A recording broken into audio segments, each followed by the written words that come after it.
নমস্কার বন্ধুরা, আপনাদের সঙ্গে প্রাকৃতিক দৃশ্য দেখার জন্য আমি চলে এসেছি আমাদের পার্শ্ববর্তী একটি পুকুর পাড়ে। আর সেখান থেকে প্রকৃতি পর্যবেক্ষণ করছি এই মুহূর্তে। দেখুন কত সুন্দর লাগছে সব কিছু দেখতে। এই যে ধান ক্ষেত রয়েছে, শোলার ক্ষেত রয়েছে, অন্যান্য জলজ উদ্ভিদ রয়েছে, সব মিলিয়ে তো প্রকৃতি এবং পরিবেশ। দেখুন সূর্য কোথায়, এই মুহূর্তে মধ্য গগনে প্রায় অবস্থান করছে সূর্য। নিশ্চয়ই আপনারা দেখতে পাচ্ছেন কি সুন্দর সব। সূর্য তার আপন তেজে পৃথিবীকে সন্তাপিত করছে, উষ্ণতা ছড়াচ্ছে সূর্য। একেবারেই রৌদ্রোজ্জ্বল একটি পরিবেশ এই মুহূর্তে বিরাজ করছে। দারুণ লাগছে সব দেখতে বন্ধুরা। আর ওইদিকে দেখুন জলাধার রয়েছে, মূলত ফসলের জমি, সেটা চাষ করা হয়নি। আর একটা জলাধার রয়েছে ছোট করে, সব একাকার হয়ে মিশে আছে।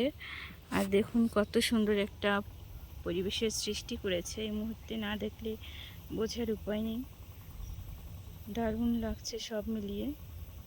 পার্শ্ববর্তী প্রাকৃতিক পরিবেশ একটু দেখুন, কত সুন্দর স্নিগ্ধ শ্যামল সবুজ ছায়া ঘেরা মায়া ঘেরা এই দেশ, এই প্রকৃতি, এই গ্রাম সমূহ সবই বাংলাদেশের গৌরব, বাংলাদেশের অবিচ্ছেদ্য অংশ। একে আলাদা করে বাংলাদেশকে দেখার সুযোগ নেই। গ্রাম আছে বলেই বাংলাদেশ এখনও এত ভালোভাবে মাথা তুলে দাঁড়িয়ে রয়েছে, কারণ গ্রামে অধিকাংশ ফসলের চাষ করা হয়। যে ফসলগুলো না থাকলে আমরা খেয়ে পরে বেঁচে থাকতে পারতাম না বন্ধুরা। তো দেখুন কত সুন্দর লাগছে সবটা। এই যে কলা গাছ, দেখুন ওইদিকেও কলার বাগান রয়েছে বলতে গেলে। দেখুন বন্ধুরা ওই পাশে দেখতে পাচ্ছেন হয়তো,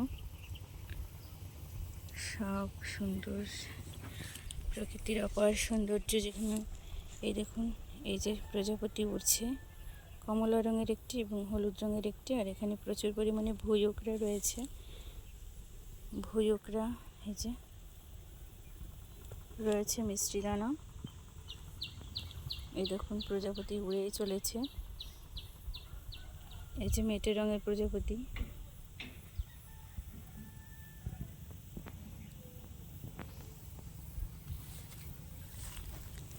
দেখুন কত সুন্দর ভুঁইওকরার ফুল ফুটেছে, এটা না দেখলে বোঝা যাবে না।